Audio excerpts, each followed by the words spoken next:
Assalamualaikum warahmatullahi taala wabarakatuh. Alhamdulillahi rabbil alamin wassalatu wassalamu ala asyrafil anbiya'i wal mursalin wa ala alihi wa ashabihi ajma'in. Qala rabbi shrah li sadri wa yassir li amri wahlul 'uqdatan min lisani yafqahu qawli. Subhanaka la ilma lana illa ma 'allamtana innaka antal alimul hakim wa la hawla wa la quwwata illa billahil aliyyil azim. Allahumma salli wa sallim wa barik ala sayyidina Muhammad wa ala alihi wa ashabihi ajma'in, amma ba'.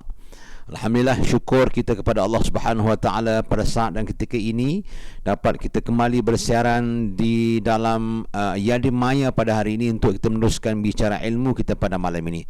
Apa khabar tuan-tuan dan puan-puan, ibu-ibu, ayah-ayah sekalian? Waktu ini anda sedang buat apa agak-agaknya? Okay, mungkin ada yang sedang berehat, ada yang sedang bekerja, ada mungkin yang mengikuti program ini dalam handphone, dalam kereta. Tapi awas anda jangan memandu. Mungkin anda anak-anak yang di belakang okey untuk mendengar rancangan ceramah santai dalam Yadi Maya pada hari ini. Tuan-tuan dan puan-puan, muslimin muslimat sekalian, sebelum kita nak mulakan dan nak pergi jauh lagi dalam perbincangan ilmu kita pada hari ini, apa kata tuan-tuan dan puan-puan kita sama-sama untuk menyebarkan kebaikan dengan memberikan mungkin boleh tekan butang like dan share di bawah, atau boleh tekan butang emoji love dan like di bawah, ataupun tuan-tuan boleh tag nama rakan-rakan tuan-tuan dan puan-puan untuk mereka juga untuk mendapat ilmu yang bermanfaat pada kita pada hari ini. Okay, tuan-tuan dan puan-puan, mungkin tuan-tuan dan puan-puan boleh sharekan rancangan ini dalam newsfeed Facebook tuan-tuan dan puan-puan.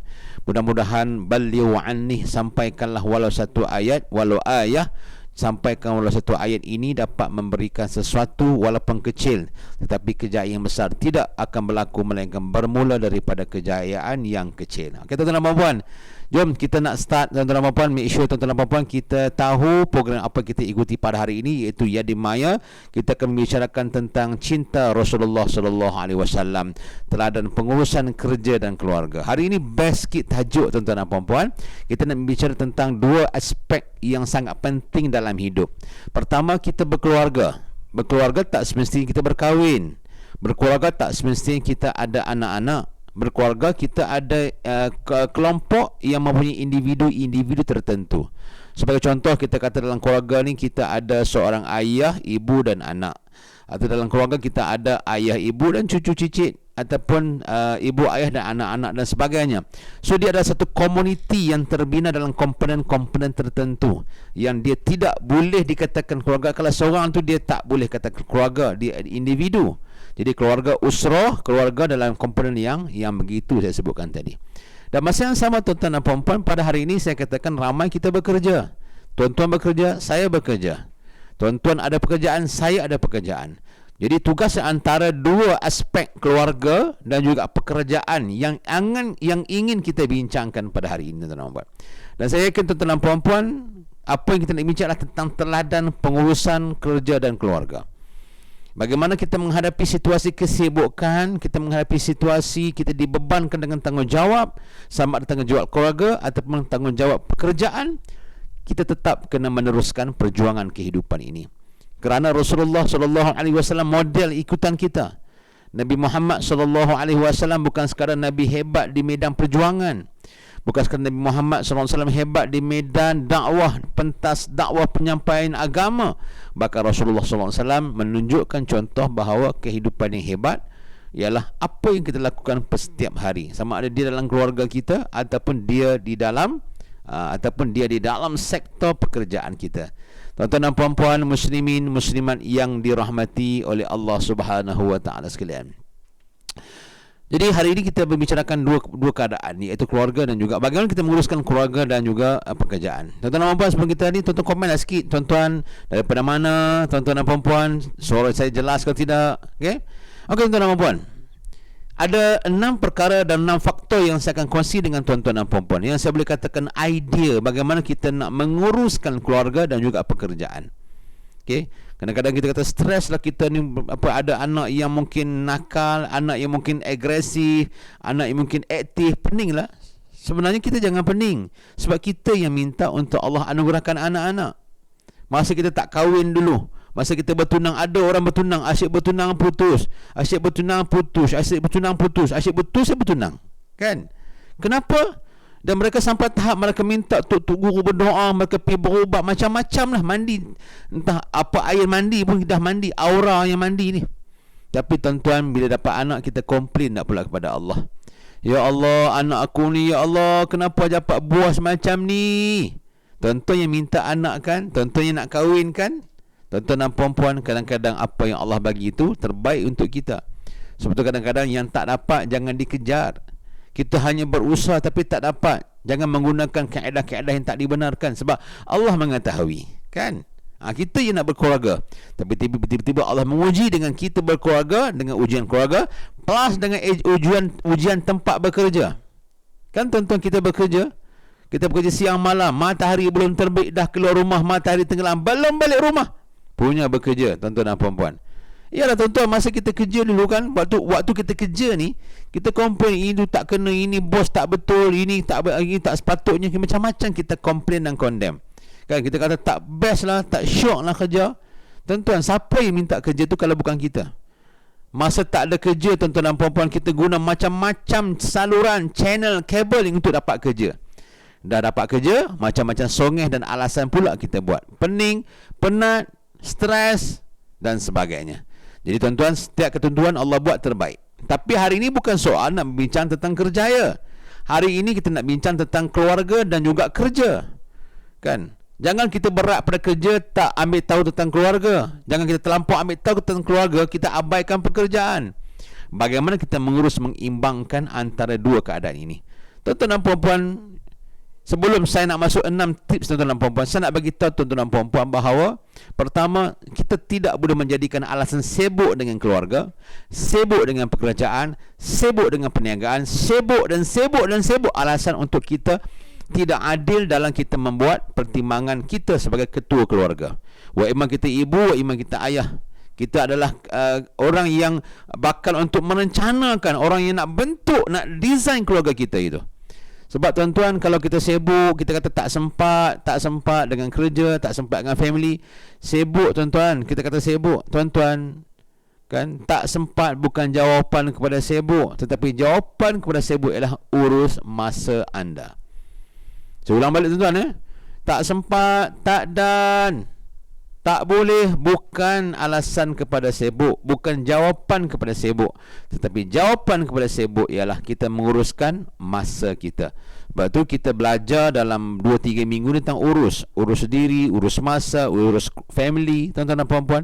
Sebab anything, apa saja tuan-tuan dan puan-puan, Nabi Muhammad SAW mengajar kita mesti berhadapan dengan cabaran. Jangan lari, jangan kita melarikan diri, escape. Tetapi sebaliknya, mukmin yang hebat ialah mukmin yang bagaimana keadaan yang Allah ujinya pun, dia menghadapi ujian ini dengan penuh ketekunan dan kebaikan. Tuan-tuan dan puan-puan, so kita kongsikan tips yang pertama tuan-tuan dan puan-puan. Okay, benda yang pertama yang kita nak kena tahu, okay, ini sebagai idea, ialah kita sedar. Keyword adalah sedar tentang kita punya tanggungjawab dan peranan dalam kehidupan. Kita kena sedar apakah peranan tanggungjawab kita. Bila anda diberikan amanah, diberi tanggungjawab sebagai seorang suami baik, sebagai seorang isteri baik, seorang ibu baik, seorang ayah baik, maka kita perlu sedar kita sudah ada peranan tersebut. Apa peranan, apa tanggungjawab yang terpaksa dilakukan oleh mak, oleh ayah, untuk suami, oleh isteri. Bermacam-macam tanggungjawab. Apabila kita nak menjadi ayah, kita nak menjadi ibu, kita nak berkahwin menjadi suami isteri, kita kena sedar kita ada tanggungjawab. Kalau anda tak nak tanggungjawab, kenapa anda buat keputusan yang berat dan sangat memilukan? Kita yang buat keputusan nak berkahwin, kita yang buat keputusan untuk ada anak, kita buat keputusan untuk bekerja. So bila dah kita buat keputusan, kita jangan salah sana, salah sini, tuding sana, tuding sini. Sebab kita yang buat decision, kita yang buat keputusan. Maka apa-apa saja risiko, apa-apa saja implikasi, apa-apa saja impact dan juga ujian yang berlaku dengan keputusan yang kita buat, maka kita hadapilah dengan penuh ketenangan dan keyakinan dan urus dengan baik. Sebab tak ada manusia yang tak diuji oleh Allah Subhanahu Wa Taala. Kita baru cakap tentang ujian ni, pertindihan masa yang sangat padat umpamanya. So pertama sekali, tuan-tuan dan puan-puan, tuan-tuan boleh tulis di buku atau tulis di ruangan komen di bawah, iaitu kita perlu ada kesedaran tentang tanggungjawab dan peranan. Peranan sebagai seorang ayah itu apa? Okay? Peranan seorang ibu itu apa kepada seorang anak kecil? Sebab peranan seorang suami itu apa dalam rumah tangga? Sebagai seorang isteri, apa peranan dalam rumah tangga? Kita bekerja sebagai majikan, kita bekerja sebagai pekerja dan sebagainya. Apakah tanggungjawab dan peranan kita? Dan setiap peranan dan tanggungjawab ini perlu dilaksanakan dengan baik. Perlu. Tidak boleh kita kata, saya ni sibuk dengan keluarga, tinggal pekerjaan. Habis itu, kenapa kita bekerja kalau kita nak escape, nak lari daripada pekerjaan? Semata-mata untuk mementingkan sesuatu perkara yang tidak ada imbangan keadilan. Kita sibukkan kerja, kita kata tak naklah dengan family ni pening kepala, nanti balik nanti anak-anak bising. Habis itu kenapa kita buat keputusan untuk kita berkahwin dan kita perlu ada anak? So kita telah membuat keputusan, jadi kita kena sedar setiap keputusan yang kita buat itu pasti ada tanggungjawab yang Allah Subhanahu Wa Taala telah pikul dan amanahkan kepada kita. Ada tanggungjawab tersebut. Oleh itu tuan-tuan dan puan-puan, kita perlu sedar. Kesedaran sama ada kesedaran minda atau kesedaran hati. Okay, kalau orang sebut separuh minda, separuh sedar, ataupun separa sedar, ataupun full sedar, okay, itu bukan konsep kita nak bincang pada hari dan ketika ini. Tapi apa yang saya nak bagi tahu tuan-tuan dan puan-puan ialah kita perlu sedar tentang tanggungjawab. Maksud kita bila tanggungjawab tuan-tuan dan puan-puan, Allah start buka laluan untuk menguruskan rumah tangga kita. Kita jangan kita mengabaikan sebelah pihak dan kita mengabaikan pihak yang lain. Ini disebabkan kita mengabaikan tuan-tuan dan puan-puan. Takkan tuan-tuan nak Allah abaikan nikmat yang Allah berikan pada kita? Tuan-tuan tak rasa malu ke bila Allah tidak mengabaikan dengan kesibukan kita sampai tak sempat solat berjemaah, ada sekarang tak sempat selak Quran, tetap Allah memberikan sesuatu kepada kita. Tetapi kita sibuk dah buat alasan, kan? Tuan-tuan, jadi yang pertama ialah kesedaran dan peranan terhadap peranan dan tanggungjawab kita dalam kehidupan kita. Yang pertama, number one. Okay. And then number two. Number dua ialah kita mesti bijak dalam mengurus situasi. Okay. Environment, persekitaran, keadaan, politik keluarga, politik pekerjaan, politik dalam masyarakat kampung, kita kena bijak mengurus dengan baik. Kita kena jadi orang bijak. Sebab tu Nabi Muhammad SAW dia ada siding amanah tabligh fatanah. Bukan sekadar kita ni pandai, bukan sekadar kita ni adalah orang yang baik, tetapi kita juga bijak dalam menghadapi sesuatu isu dan juga situasi. Situasi ni, bijak mengurus situasi tuan-tuan dan puan-puan. Kalau nak sebut ni banyak, saya nak sebut 2-3 perkara dalam mengurus situasi. Kadang-kadang kita susah nak sebut no kepada no, no. Susah nak sebut no kepada benda-benda yang tak penting. Menyebabkan kita pergi kadang-kadang dalam keadaan situasi ni, kita tak sibuk mana pun tapi menyibuk. Kan? Perasaan apakah perasaan tuan-tuan? Kita tak sibuk tapi kita ni boleh katakan buat-buat sibuk ataupun penyibuk ataupun suka cari sibuk. Sebab tu kita kena belajar say no, katakan tidak kepada perkara yang tiada kaitan, yang tidak ada kepentingan, yang tidak ada kemaslahatan untuk kita fokus dengan benda yang lebih fokus. Kan? Kadang-kadang di pejabat tak ada apa pun tapi sembang sampai sejam. Balik rumah kita, abang tak sempat lah sibuk. Bukan soal sibuk, tapi kita tak say no pada kawan-kawan yang ajak sembang benda yang tak perlu. Saya tak kata tak bermanfaat, tapi belum perlu lagi. Kita boleh skip, boleh kita boleh lewatkan perbincangan yang kita rasa mungkin tak penting. Nak sembang bab bola, nak sembang bab hobi, nak sembang bab kereta, aksesori. Benda tu dia tak penting. So kalau tak penting, kita kena bijak, kena berani, kena cuba say no. Minta maaf kawan, saya terpaksa, saya nak balik dulu untuk sebab saya ada janji dengan anak saya. Nanti kita sembang lain isu, ya. Nak sebut tidak tu susah. Orang kita kata malu Allah, kita agak macam malu, segan sebab nak kata tidak, sebab dia kawan baik kita. Kita kena belajar. So kita nak urus masa nak jadi orang hebat ni, dia bijak mengurus situasi. Dia tahu apa yang dia kata yes dan dia tahu apa yang dia kata no. Minta maaf tuan, saya bukan tak nak sembang tuan. Sekejap sekarang saya tengah nak live. 5 minit lagi saya nak live. Saya terpaksa tinggalkan tuan. Minta maaf tuan, ya. Nanti kita sembang lain. Nampak tak cara say no dan kita minta maaf? Dia skill. Dan kalau kita sembang juga, sekali you nak live dalam Facebook, dalam Instagram ke, dalam YouTube ke, orang tunggu kita tapi tak masuk studio lagi. Sebab kita tak say no pada benda yang tak penting pada kita. Kita nak layan semua Semua benda kita nak layan. Semua benda kita nak jawab. Semua benda kita nak buat. Kononnya multitasking. Jadi konsep yang kita nak kena belajar ialah say no. Katakan tidak kepada perkara-perkara yang tak penting. Jadi kita kena belajar tetapkan masa kita yang betul. Bila tetapkan masa, kalau kita ada halangan yang kita nampak benda tu mungkin tak penting, maka kita say no. Say no bukan pada rokok saja. Kan dulu kempen rokok, say no to rokok ni, say no kepada benda-benda yang tidak ada faedah. Orang ajak main game, jom kita main game, kita lawan dua main game PUBG. Ya Allah, anak duk tunggu di rumah nak makan sekali tu. Anak duk tunggulah sekali di rumah, suami isteri duk tunggu, suami duk tunggu. Kita buat benda yang tak penting. Saya tak kata kita sembang tu tak boleh, tapi kita kena bijak dalam menentukan nilai keutamaan.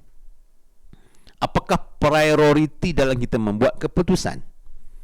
Jangan ikut sedap hati kita. Kalau ikut sedap hati kita, semua kita nak buat yang short-short yang best bagi kita, tapi tak bagi orang lain, terutama especially untuk majikan anda ataupun family anda.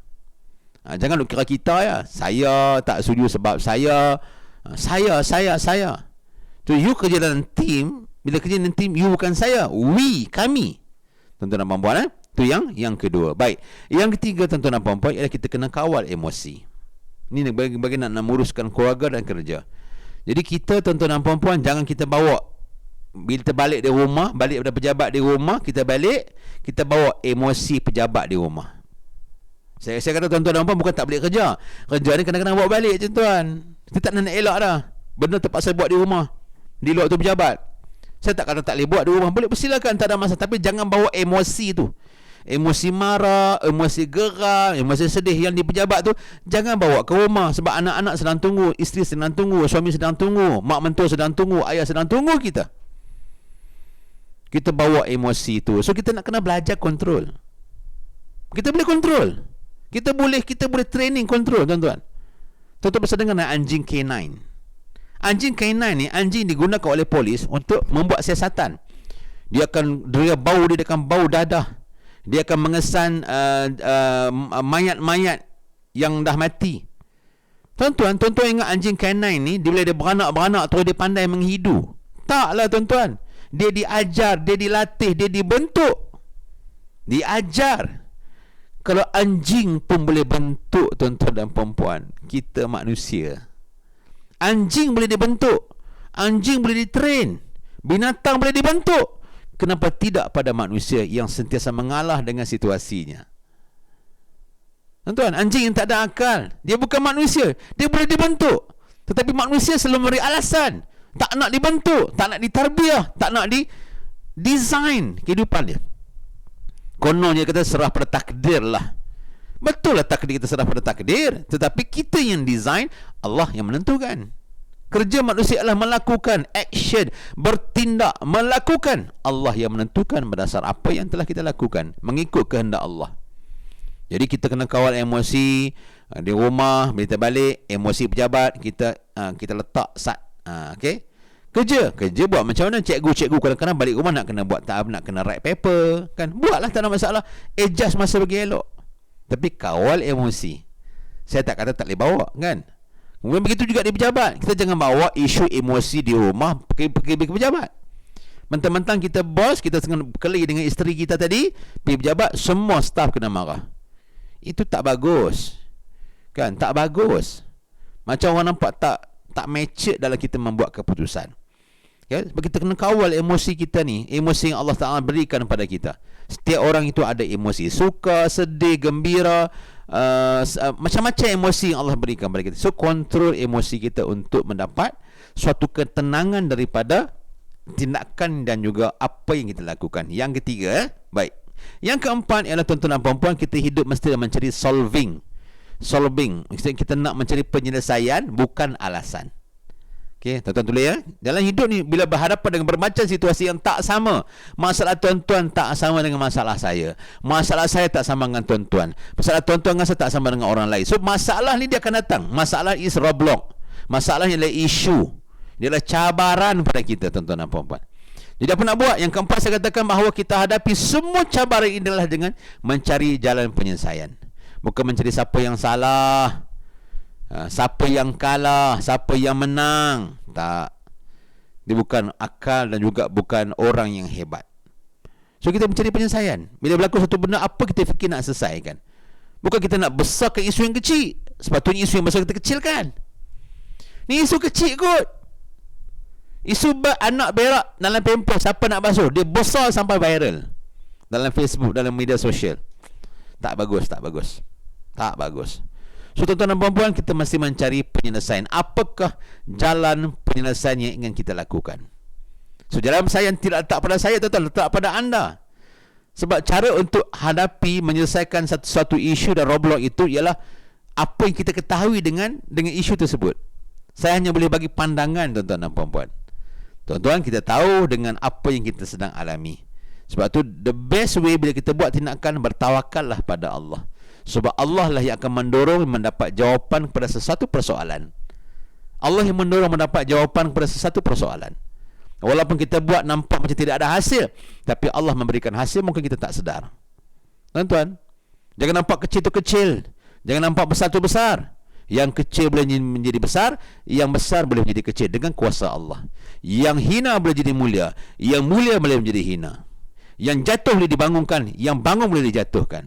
Itu kuasa Allah Subhanahu wa taala. Tuan-tuan, kita mencari penyelesaian dalam kaedah kita menghadapi situasi dalam kehidupan kita. Faham tuan-tuan? Yang kelima, tuan-tuan dan puan-puan, kita kena buat program-program family. Sama ada family keluarga kita ataupun family dalam kita punya pekerjaan, bagi dia environment sikit. Bagi ada suasana seronok bekerja, seronok berumah tangga. Ada perasaan seronok tu, kita kena datang dengan aktiviti. Dia tak boleh datang saja. Kalau anak-anak di rumah, tuan-tuan dan puan-puan, kan, kita kena buat aktiviti dengan mereka. Create aktiviti walaupun kita tak ada di rumah. Contoh aktiviti, katalah kita ada kebun kecil. Create aktiviti supaya anak-anak masa luang kosong, kita tak ada di rumah, kita sibuk, anak-anak boleh siapkan, boleh jirus pokok bunga, boleh tanam buah-buahan, tanam pokok-pokok sayur-sayuran dan sebagainya, tuan-tuan dan puan-puan. Jadi kita create environment mereka itu diisi dengan pengisian. Ataupun mereka gotong royong membersihkan rumah, kan? Ataupun mereka decoration rumah mereka tersebut. Atau kita buat permainan-permainan yang menggalakkan ukhuwah di kalangan anak-anak kita. So bila kita tak ada ni, tuan-tuan dan puan, kita pun kadang-kadang kita tak tentu. Kalau kita balik rumah, tiba-tiba ada majikan telefon, kena keluar segera sebab ada benda yang emergency. So dengan ada aktiviti ni, tuan-tuan dan puan, kita dapat meredakan dan mengurangkan situasi yang berlaku. Sama juga kalau kita suami, kita buat aktiviti dengan isteri kita. Nak buat aktiviti tu apa, tuan-tuan? Tuan-tuan pandailah apa nak buat dengan isteri, tuan-tuan dan puan. Sebab isteri kita tak sama.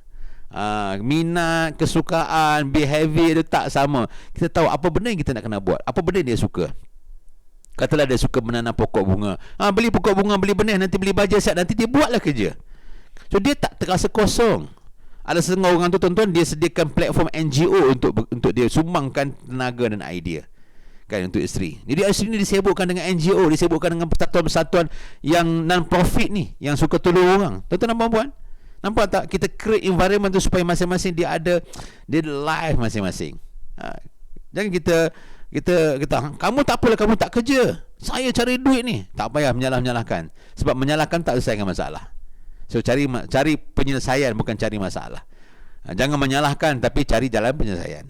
Tuan-tuan, so kita create the program supaya program ini dapat membantu menghidupkan suasana, boleh mengembangkan potensi, boleh menggalakkan ukhuwah, boleh memanfaatkan masa dan sebagainya. Tuan-tuan dan puan-puan, muslimin muslimat yang dirahmati oleh Allah Subhanahu Wa Taala. Tuan-tuan dan puan-puan, okey ke okey? Komen di bawah. Kalau okey, apa tuan-tuan dapat hari ni? Sikit lagi nak habis, tuan-tuan dan puan-puan. Komen dah sikit. Kan, tuan-tuan dah tengok saya ni. Mungkin tuan-tuan tak kenal saya, tak penting kenal saya, tapi ilmu yang saya sampaikan kepada anda adalah ilmu untuk membentuk kita berhadapan dengan pelbagai cabaran yang sedang kita hadapi pada hari ini, tuan-tuan dan puan-puan. Tuan-tuan dan puan-puan, terima kasih atas komen-komen yang telah anda berikan, yang sangat-sangat membina saya dan membina Yadim dan membina rakan-rakan yang lain. Terima kasih atas komitmen anda bersama-sama kami untuk turut serta dalam Yadim Mayang menuntun kami. Terima kasih, jazakallah khairan katsira. Khairul jaza, insyaAllah. Mudah-mudahan Allah murahkan rezeki, Allah panjangkan umur anda untuk terus berkhidmat untuk Islam, insyaAllah. Dan yang terakhir, tuan-tuan dan puan-puan, idea yang keenam ialah kita nak supaya masa yang kita ada masa terluang tu, kan, bila kadang-kadang kita ada masa terluang, kita mestilah buat dengan sehabis sebaik mungkin, maksimum mungkin kita gunakan untuk family kalau ada family. Kalau untuk pejabat, kalau kita di pejabat, bila dah kita ada masa ruang, itu saja masa yang kecil kita ada. Ya tuan, kadang-kadang ada orang dia kerja jaga bos. Jadi bos kadang-kadang macam tak ada cuti. Dia pun tak ada cuti tuan-tuan. Tapi kena ada sikit-sikit masa yang ada sikit-sikit impun-impun tu tuan-tuan. Apa nak buat? Gunakan, manfaatkan dengan semaksimum mungkin. Itulah kalau tuan-tuan ada mungkin kita nak buat maksimum dari sudut aktiviti fizikal. Kita keluar berjalan, boleh bersiar-siar, kita bercuti, mandi-manda, holiday. Jadi masa tu walaupun sehari, kita anggap sehari sangat bermanfaat seolah macam satu minggu. Ada orang dia tak sibuk tuan-tuan, tapi nak dapat satu hari pun susah. Tapi kita yang mungkin ada kesibukan kerja dan rumah tangga, bila kita ada free sikit kerja, kita akan memaksimumkan masa kita bersama dengan family kita. Maksimum, kan? Itu si fizikal, begitu juga spiritual. Jangan hanyalah kita nak mengisi badan kita zahir sahaja tuan-tuan dan puan-puan, mesti juga kita mengisi rohani kita. Ini spiritual kita. Tuan-tuan dan puan-puan, kita nak mengisi spiritual kita. Kita nak supaya kadang-kadang kita semayanglah berjemaah, dan kita jadi imam. Antara anak kita yang sulung jadi imam. Apa jadi imam, kita berdoa. Lepas berdoa kita bersalam-salaman. Dia ada environment tu tuan-tuan dan puan-puan. Kita kena create di environment tu, tuan-tuan dan puan, baru dia ada suasana. Ni anak semayang di ruang tamu, ayah semayang dalam bilik, mak semayang di dapur, adik seorang lagi semayang dekat belakang rumah. Jadi kita ni, rumah kita ni masing-masing semayang tak sama. Makan boleh berjemaah tau. Makan, siapa nak makan cepat, kita nak mula makan cepat, duduk baca doa. Allahumma barik lana fima razaqtana wa qina adzabannar. Makan boleh berjemaah, makan boleh bersatu, tapi solat tak boleh berjemaah, solat tak boleh bersatu. Maksud? Saya tak ada jawapan nak bagi tuan-tuan dan perempuan, kan? Kenapa kita kerja di pejabat bersama, masa di pejabat tu keluar makan serentak berjemaah tu, bincang hari ni kau belanja, esok kau belanja, esok kau belanja, tapi jemaah solat tak boleh. Why? Kenapa tuan-tuan dan perempuan? So kita nak kita maksimumkan masa yang ada, yang peluang yang Allah berikan. Mungkin juga kita boleh buat aktiviti secara kita mengisi maksimum dengan membaca Quran secara berjemaah. Baca Quran, baca surah Waqiah, surah Al-Mulk, surah mudah, Al-Azim, sama-sama tuan-tuan dan puan-puan, untuk create the environment supaya kita merasa bahawa hidup ni ada pengisian. Bila ada pengisian, dia ada terisi, dia tak kosong. Bila kosong ni, syaitan nak masuk, dia akan asuh lah. Begitu isteri kau, suami kau kerja teruk, apa semua, anak-anak kau, dia ada hasutan dari syaitan. Kita nak bagi ada pengisian physical and spiritual. Mudah-mudahan tuan-tuan dan puan-puan, 6 tips dan 6 idea yang saya berikan pada tuan-tuan hari ini untuk mengurus masa dalam family kita, antara kita berkerjaya dan juga kita juga berumah tangga. Especially wanita, terutamanya wanita yang berkerjaya, anda kena bijak untuk mengurus kehidupan anda, jadual anda, keutamaan anda, kasih sayang anda. Okay, tuan-tuan dan puan-puan, terutama wanita yang berkerjaya. Okay, kita balik rumah dengan kesibukan kita pula. Anda boleh, you boleh, kita boleh. Dengan syarat kita uruskan masa dengan sebaik mungkin. Jadikan ujian dan halangan serta cabaran itu sebagai suatu benda yang untuk push factor untuk menjadikan kita orang yang cemerlang dunia dan akhirat. Mudah-mudahan diberkati oleh Allah Subhanahu Wa Taala. Tuan-tuan dan puan-puan, terima kasih kepada tuan-tuan dan puan-puan yang setia bersama dengan Yadim ni. Allah, Ustaz, saya tak tahu nak bagi apa penghargaan kat tuan-tuan dan puan-puan, melainkan saya doakan agar tuan-tuan dan puan-puan dipermudahkan untuk mendapat jalan terbaik di sisi Allah, dan Allah memberikan kekuatan kepada kita semua untuk berhadapan dengan cabaran ini dengan penuh keyakinan, dengan penuh panduan dan hidayah daripada Allah Subhanahu Wa Taala.